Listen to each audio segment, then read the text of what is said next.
ओम श्री अनंताय नमः। आप सभी को अनंत चतुर्दशी और गणपति विसर्जन की मंगल शुभकामनाएं। भगवान गणेश और भगवान अनंत आपकी समस्त मनोकामनाओं को पूर्ण करें। दोस्तों, आज की वीडियो में मैं आपसे शेयर करने वाली हूं अनंत चतुर्दशी के बारे में। भाद्रपद मास की शुक्ल पक्ष की चतुर्दशी तिथि को अनंत चतुर्दशी का व्रत किया जाता है और भगवान अनंत की पूजा की जाती है। और इसी के साथ आज के दिन गणपति विसर्जन का भी दिन होता है। तो आज का दिन बहुत महत्वपूर्ण होता है। भगवान अनंत भगवान श्री हरि विष्णु के ही स्वरूप माने जाते हैं। शास्त्रों के अनुसार जब पांडवों ने अपना सारा राजपाट खो दिया, तब श्री कृष्ण ने उनको अनंत चतुर्दशी व्रत करने को कहा और इस व्रत के पुण्य के प्रभाव से पांडवों को उनका राज्य वापस मिला था। इस दिन श्रीहरि की पूजा और कथा सुनने से हर समस्या का अंत हो जाता है। तो आज की वीडियो में आप जानेंगे अनंत चतुर्दशी के शुभ मुहूर्त के बारे में। चतुर्दशी तिथि कब प्रारंभ हो रही है, कब समाप्त हो रही है और अनंत चतुर्दशी में भगवान विष्णु की पूजा की जाती है, तो भगवान विष्णु की पूजा करने का शुभ मुहूर्त क्या है। आज गणपति का विसर्जन भी है अनंत चतुर्दशी के दिन, तो गणपति विसर्जन का सबसे शुभ मुहूर्त कौन सा है और अनंत चतुर्दशी की पूजा विधि क्या है, मतलब किस प्रकार से आज के दिन भगवान अनंत की पूजा करनी चाहिए। तो सबसे पहले जानते हैं कि चतुर्दशी तिथि कब प्रारंभ होगी और कब समाप्त होगी। देखिए, चतुर्दशी तिथि का प्रारंभ हो जा रहा है 27 सितंबर को रात्रि में 10:18 पर और चतुर्दशी तिथि समाप्त हो रही है 28 सितंबर को शाम को 6:49 पर। तो सूर्योदय कालीन तिथि के अनुसार अनंत चतुर्दशी का व्रत रखा जाएगा 28 सितंबर 2023 को, यानी कि गुरुवार के दिन। और हाँ, इसी दिन पूर्णिमा का व्रत भी रखा जा रहा है, तो आप लोग ध्यान रखिएगा। पूर्णिमा व्रत की पूजा विधि और शुभ मुहूर्त की वीडियो चैनल पर अपलोड हो चुकी है। अगर आपने अभी तक उसे नहीं देखा है तो जरूर देख लीजिए। और अब बात करें पूजा विधि के बारे में, तो देखिए, अनंत चतुर्दशी की पूजा अत्यंत महत्वपूर्ण मानी जाती है। आप चाहें तो व्रत भी धारण कर सकते हैं, लेकिन अगर आप व्रत नहीं करते हैं, क्योंकि देखिए सबके यहाँ व्रत नहीं होता, लेकिन पूजा कोई भी कर सकता है। जैसे कि आपके यहाँ अनंत चतुर्दशी की पूजा नहीं होती है, तब भी आप चाहें तो अनंत चतुर्दशी की पूजा कर सकते हैं, क्योंकि भगवान की पूजा करने में कोई दोष नहीं होता। क्योंकि भगवान श्री हरि विष्णु के अनंत स्वरूप की पूजा करने से हर प्रकार के सुख की प्राप्ति हो जाती है। तो आप चाहें तो, जिस प्रकार से मैं विधि बता रही हूँ, आप चाहें तो पूजा कर सकते हैं। व्रत आप अपने परिवार में होता है तो कीजिए, नहीं होता है तो मत कीजिए। आपको क्या करना है, सुबह जल्दी उठना है। एक तो सूर्योदय से पहले उठ जाइए, फिर नित्य कर्मों से निवृत्त होकर स्नान कर लीजिए और हाँ, इसके बाद साफ स्वच्छ शुभ रंगों के वस्त्र धारण कर लीजिए। इसके बाद भगवान सूर्यदेव को जल अर्पित कीजिए अपने घर के मंदिर में, जिस प्रकार से प्रतिदिन पूजा करते हैं पूजा कर लीजिए।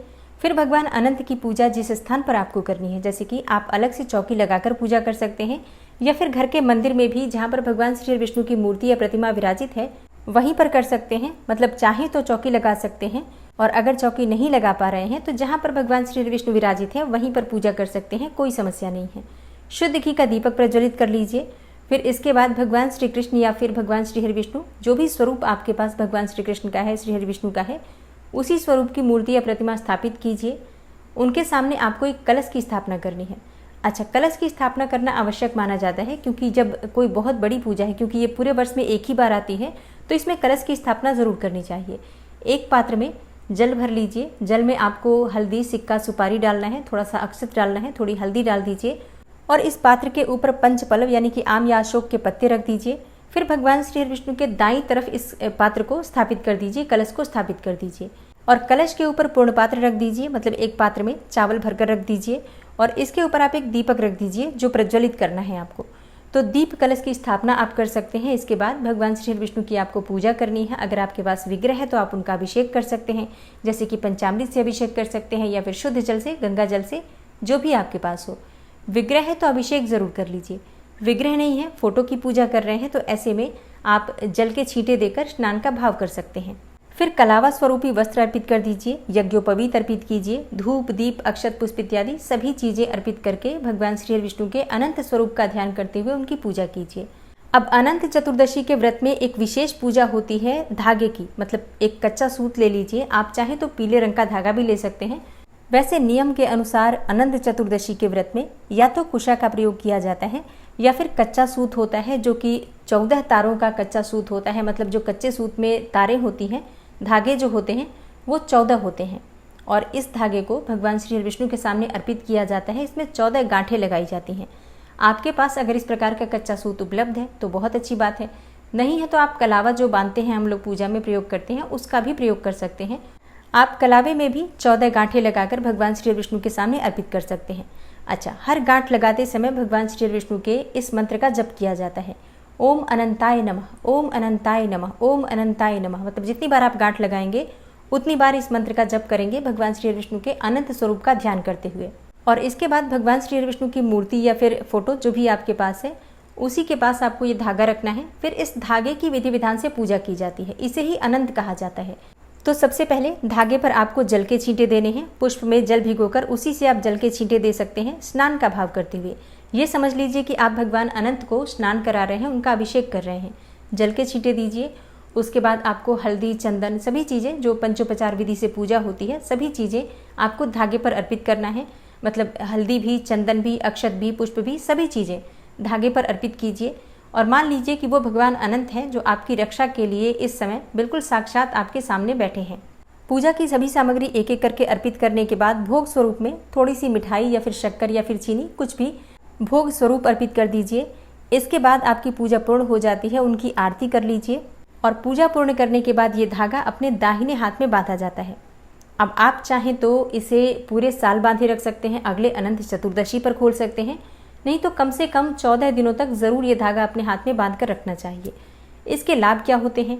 देखिए, शास्त्रों के अनुसार अनंत चतुर्दशी पर जो हम 14 गांठों वाला धागा तैयार करते हैं, इसे अपने हाथ में बांधने से किसी भी प्रकार की परेशानी आपको छू भी नहीं सकती। बड़े से बड़े संकट से आपको मुक्ति मिल जाती है, दुर्घटना का भय समाप्त हो जाता है, अकाल मृत्यु का भय समाप्त हो जाता है। क्योंकि देखिए, जब हम पूजा कर रहे हैं तो भाव क्या होता है? हम अनंत की पूजा कर रहे हैं, भगवान अनंत की पूजा कर रहे हैं उस धागे में। मतलब आपने जो धागा बांधा है वो भगवान अनंत का स्वरूप है। तो समझने का प्रयास कीजिए, जिस मनुष्य के साथ साक्षात भगवान अनंत हमेशा रहेंगे, हर क्षण रहेंगे, फिर उसका कोई बाल भी बाका कैसे कर सकता है? इसलिए इसी धारणा के साथ इस धागे की पूजा की जाती है और पूरे विश्वास के साथ इस धागे को बांधा जाता है। पहले के समय में लोग पूरे वर्ष बांध कर रखते थे और फिर हर अनंत चतुर्दशी पर यह धागा बदला जाता था। लेकिन अगर आप पूरे वर्ष नहीं बांध सकते हैं तो कम से कम 14 दिन जरूर बांध कर रखिए, या फिर कम से कम आज बांध लीजिए, फिर कल आप मतलब अगले दिन उतार कर रख सकते हैं। और हाँ, उतार कर क्या करेंगे? इसका उतार कर आप अपने पास कहीं भी सुरक्षित स्थान पर रख सकते हैं, जैसे कि आप अपने पर्स में भी रख सकते हैं। अगर आप अपनी पर्स में शुद्धता का ध्यान रखते हैं तो, मतलब जूठे हाथ से या फिर आप किसी भी प्रकार से, मान लीजिए कि आप नॉनवेज खाते हो और तब आप ये धागा बांधते हैं या धागा अपने पास रखते हैं, तो ये ठीक नहीं होगा। तो इस बात का ध्यान रखिए। अच्छा, जो भक्त व्रत धारण करते हैं वो पूजा करने के बाद फलाहार कर सकते हैं और शाम को एक समय मीठा भोजन खाकर अपना व्रत खोल सकते हैं, या फिर आप चाहें तो सेंधा नमक का भी प्रयोग कर सकते हैं खाने में, जैसी भी आपकी अपनी इच्छा हो। और हाँ, परिवार में कोई भी इस व्रत को धारण कर सकता है, मतलब चाहे तो पति पत्नी दोनों धारण कर सकते हैं या फिर घर का कोई भी एक सदस्य धारण कर सकता है। अब जैसे कि कई प्रश्न आते हैं कि क्या हम धागा अपने परिवार में बाकी लोगों के लिए भी बना सकते हैं? जी हाँ, बना सकते हैं। जैसे कि अगर आप अपने पति के लिए बनाना चाहते हैं, अपने बच्चों के लिए बनाना चाहते हैं, तो उतने धागे आप भगवान श्री हरि विष्णु के पास रखिए और सभी धागों पर गांठ लगाते समय आपको मंत्र जप करना है, पूजा करना है विधि विधान से, फिर आप सबको धारण करवा सकते हैं। और अब जानते हैं अनंत चतुर्दशी की पूजा के शुभ मुहूर्त के बारे में। देखिए, भगवान अनंत की पूजा के लिए, यानी कि भगवान श्री हरि विष्णु की पूजा के लिए जो शुभ मुहूर्त आपको प्राप्त हो रहा है, सुबह 6:12 से शाम को 6:49 तक। मतलब सुबह से लेकर शाम तक कभी भी आप पूजा कर सकते हैं, लेकिन विशेष पूजा इसमें सुबह सुबह ही होती है। तो आप सुबह जितनी जल्दी हो सके भगवान अनंत देव की पूजा कर लीजिए। अब बात करें विसर्जन के बारे में कि भगवान गणपति का विसर्जन अगर आप करना चाहते हैं तो शुभ मुहूर्त आपको कौन सा प्राप्त होगा? देखिए, भगवान गणेश का जो विसर्जन किया जाता है, मतलब सुबह भी की जाती है पूजा और सुबह के समय भी विसर्जन किया जाता है। बहुत से लोग दोपहर में कर पाते हैं और कई लोग शाम के समय भी करते हैं। तो अगर आप सुबह के समय भगवान गणेश का विसर्जन करते हैं तो सुबह का शुभ मुहूर्त है सुबह 10:42 से दोपहर 3:10 तक। और अगर आप इस समय में विसर्जन नहीं कर पाते हैं तो ऐसे में शाम के समय शाम 4:41 से रात्रि 9:10 तक, इस समय भी आप भगवान गणपति का विसर्जन कर सकते हैं। और हाँ, भगवान गणेश के विसर्जन से पहले उनकी विधि विधान से पूजा की जाती है, आरती किया जाता है, भोग लगाया जाता है। मतलब जिस प्रकार से आपने पूरे 10 दिनों तक सेवा की है, अंतिम दिन उससे कहीं ज़्यादा विधि विधान से भगवान गणेश की पूजा अर्चना करके, उनको भोग अर्पित करके उनसे क्षमा प्रार्थना करनी चाहिए। उसके बाद विसर्जन करना चाहिए।